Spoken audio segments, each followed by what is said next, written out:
Welcome back to the Bearfoot Miniatures channel, where today, whether you're making the death worlds of Katachan, the forgotten battlefields of Burma, the rich land of Lustria, or overgrown habdomes in Necromunda, this will be the video for you.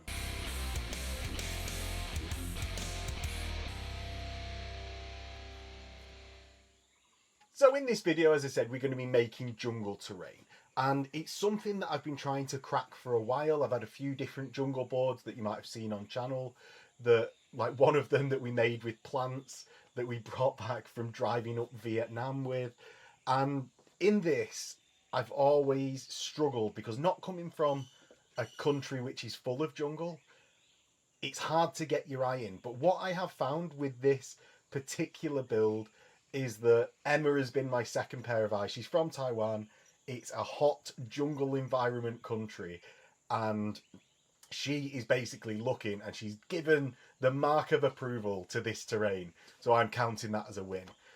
If you want to support the channel, and if you want to let me know what I am and aren't doing wrong on this jungle terrain, let me know in the comments. Honestly, it's all a learning experience, and I really like learning from your comments as well. In addition to that, liking and subscribing to the channel really helps, as it's a new channel, and to let me know what sort of stuff you want to see.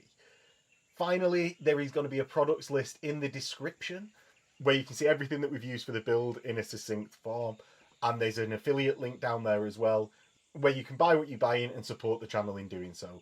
With that, let's get into the first steps of making this terrain. So the first steps of making any terrain piece is going to be the base. For this, I used a CD, and that's because it's just super cheap. I got this off Mel the Terrain Tutor years ago. Not this CD, I got this off Amazon. Got this idea off Mel the Terrain Tutor years ago. All we need to do is cover this hole in order to make sure that any building materials don't dirty our mats or gaming boards that we're playing on at a future date.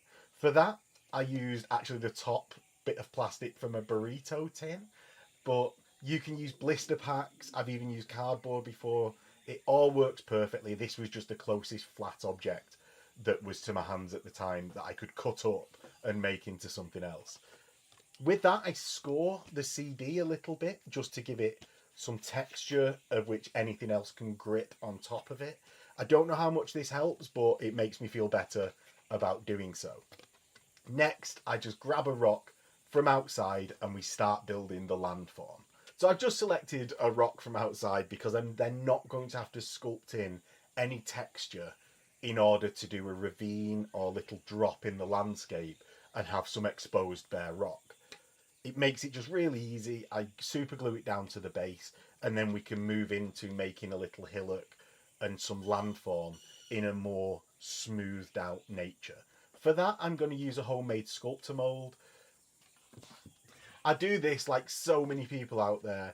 I've shredded up using a paper shredder, some toilet tissue, and then I use a hand blender to blend it into a pulp. That lets me mix it with approximately in equal parts of casting plaster and then some water until it's in a cottage cheese consistency. This is something that I've really tried to get right over the years, and honestly, just adding in an equal amount of water and then adding more. Don't worry, don't stress too much about it. I've found that really watery works, really thick works. It's just if it's thicker, it's going to go off and be less workable for less time. So go for about a cottage cheese consistency, but you'll learn how you've got a lot of leeway within this. I then slap it onto the bases, and I'm working on 5-6 bases at a time here because by the time I get to the end of the 6th base, putting in some landform, it's been about 2 or 3 minutes, which means that I can go back to the first one and just simply smooth it off with my finger. Put some water on your finger and then smooth out the landform, and it should get rid of any like unnatural peaks or anything like that. If you get some unnatural peaks and it's gone completely solid, don't stress too much.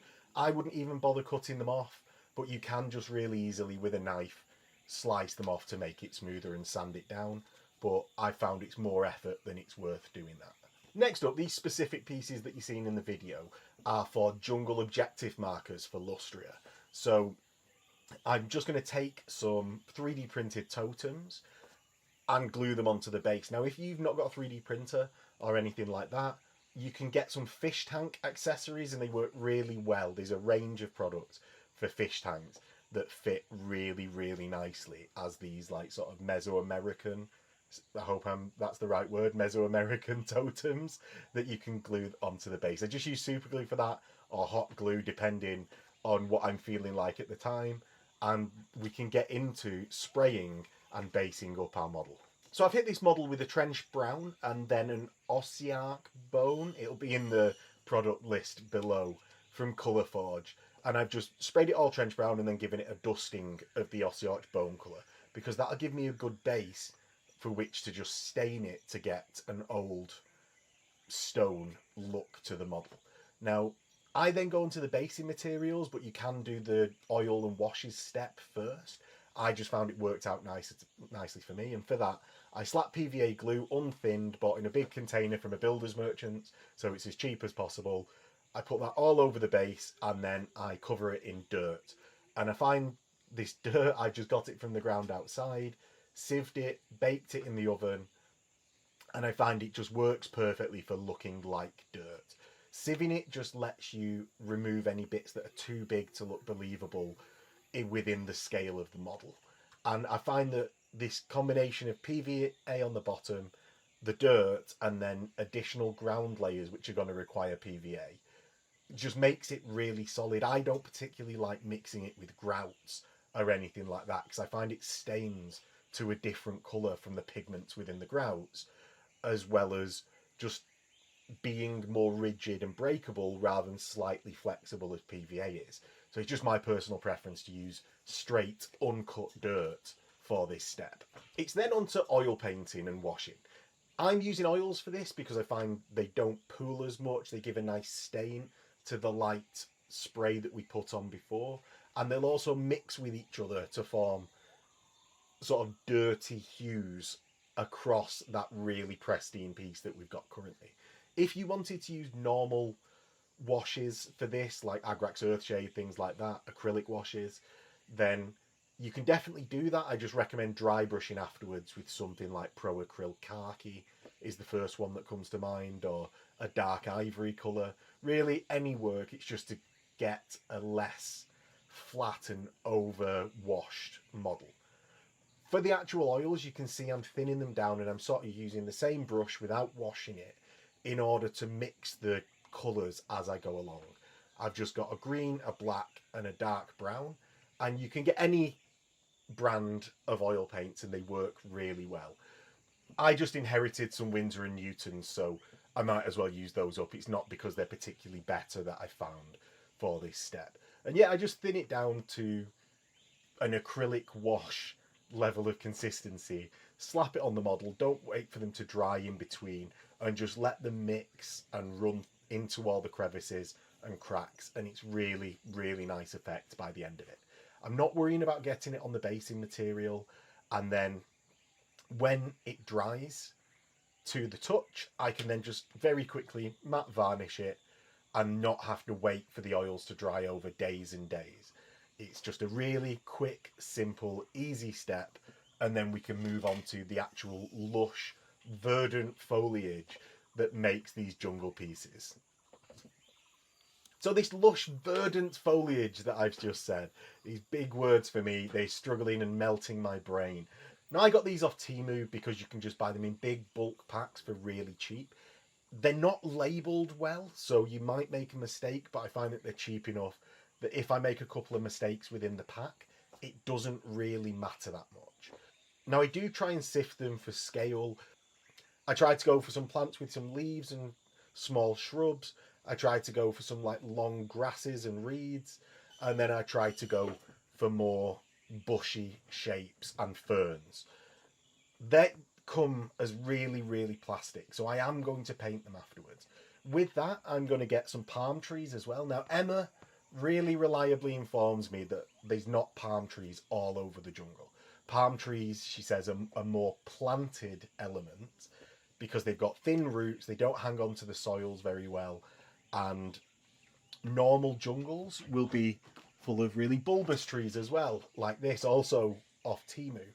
that I've just spray painted, but what I'm going to demonstrate on is on the palm trees because they require more work in order to get them. This I've just hot glued onto the base and then dirted over the top of the roots, and it was as simple as that with some green spray to balance out the leaves and stuff. So onto the palm trees, what I do is I take the palm tree and I'm going to separate the leaves and foliage from the main tree trunk.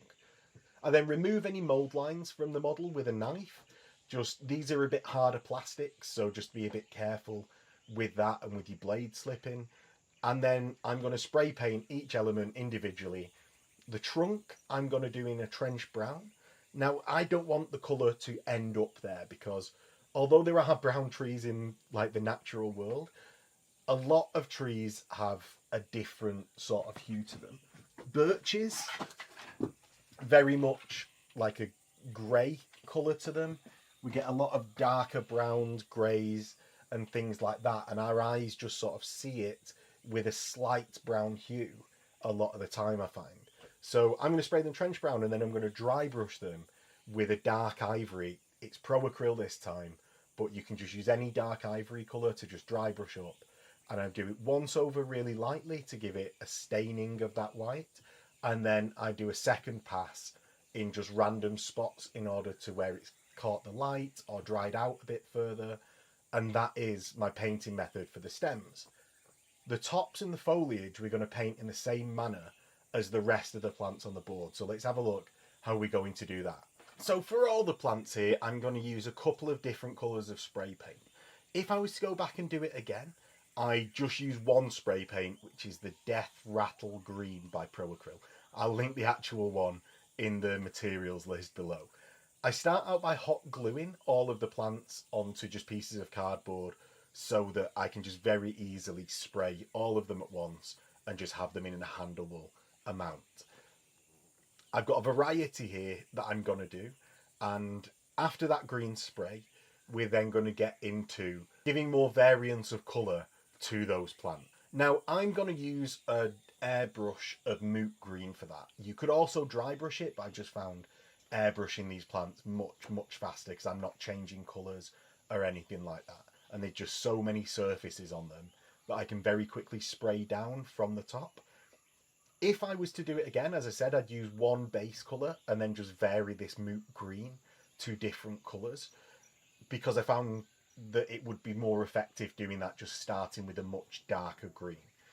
As it is, I use a couple of different spray cans and then Moot green over the top of most of them. And with that, we just get a variance in saturation and hues across the different plants. And it's just really quickly just putting my own colour on them. They don't look too plastic. You can also get away with just using the plants out of the bag. I find that you need to matte varnish them and then PVA, spray them with PVA to sort of de-sheen them. They've got a very plasticky look as they come. But I have got away with, in this project, at a later date, like after I recorded this video, before I've recorded this intro, with just spraying them with PVA and varnish, and it was completely fine and blended into the wider effect of the table. Would I choose to do that for the majority of the plant? No, but in a pinch, needing some time very quickly, it worked. So I was very happy with it as just a quick get around if you didn't want to do this step as well. And that's our foliage and trees painted and ready to put on the model. Now this is a really easy step, because having these totems, I decided that I wanted to frame them, so I used trees around the totems either side in order to frame it.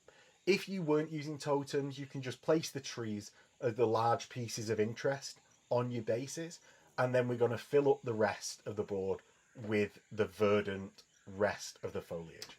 These palm trees were super easy to do. I could just drill in with the right size of drill bit for the bottom pin that was on the bottom of the palm tree. I drilled that into the now set, or the previously set sculptamould, and then hot glued them into those drilled holes. Really simple for getting the trees down. After that, I'm going to start with all of the plants all over my desk. I'm going to start placing them on these terrain pieces, and I do it sort of at random. I'm going to pick the larger pieces first and get a few larger pieces on the base. and then the smaller pieces I put on afterwards. I'm going to put these down with hot glue. It does result in some stringing, but I found it more durable than, say, waiting for super glue to dry and then it's a bit brittle when you just throw it into your terrain box. So I'm hot gluing these and just taking the stringing off afterwards. The bigger pieces first allows me to see where the main shapes of the piece is. A lot of jungle and woodland terrain that we see is sort of really sparsely populated, and I wanted something that looked like a really dense jungle you wouldn't be able to see through to the other side of. So I placed the big pieces down and then add more and more. And as I said, this is a more is more step, because the more you put on, the denser your jungle will look. There might be more sparsely populated areas, but for here, I'm going for really big and really overgrown. So putting them on at random, everything spread over my desk so I don't accidentally get any patterns, and start just putting it on with hot glue. Easy as that. You could actually leave the model here because you've got the base cover on, you've got the plants, but one of the things that I find really important for selling the feel of a jungle is the ground covers, in order to give it both an organic matter feel and then a mature dropping of leaves, so that you've got dead leaves crinkled up on the floor. The first step for that is going to be Kodama woods from Krout cover. Now that's a brown organic looking texture with shredded up bits of bark, as well as some bits of light green coarse turf in, and it's just in an easy pot. That's why I've used this as a product. Real easy, and I'm going to get that down to give the second layer of our ground cover. I put that down with PVA, pour it on, shake it off onto a piece of paper, and that's really, really easily done. And it's going to have the benefit of adhering our plants down to the base more and sealing the dirt on the bottom layer. The next one is going to be this beauty. It is the ever loved mixed herbs, and that just provides us a really dry looking texture for dead leaves on the ground. I'm going to cover the entire rest of the jungle piece with PVA. That's going to seal everything underneath, and then I'm going to pour mixed herbs down. The dirt underneath, we might feel like we're covering it, but because you get this very airy, loose look to the mixed herbs, it's not all going to completely cover the base. It lets us see through to the dirt, and it doesn't look like just a painted model underneath. There's a real dirt texture, and then our mixed herbs. Finally, on top of this mixed herb layer, I'm going to put some clumped foliage, and that is light green as well as medium green. I just have them in these containers that I can just very easily get them out, and I'm just going to hot glue that down on top of the mixed herbs. What that lets me do is get in the final elements of the foliage. It's sort of at this scale, it just looks like a really, really dense shrub, and that completes our model. I'm not going to put any grasses on there. I'm not going to put any other ground covers, because the amount of light penetrating this canopy, I always feel, is not going to allow any smaller growth than that. And that sort of brings us to a close. The last thing I do is I go outside and I spray it with a 10% PVA, 90% water mixture. If you've not got like a garden spray can, they're about £5 from the range. But if you want to do it with a brush, just put some PVA on there. It takes a bit longer, but it can be done just as easily at your painting desk. That'll seal everything. It'll stop the mixed herbs being so brittle. And it's our final step. Everything is sealed, and it's now ready to play on. I'm really happy with it. Is there anything I could improve? That is the most important thing. We're all learning here, including myself. Every time you do a project, you're learning. So let me know in the comments what I could improve, as I said. We'll be back in 2 weeks with another terrain video. If not, I'll see you on the Bearfoot Miniatures channel for games and guides. In a bit.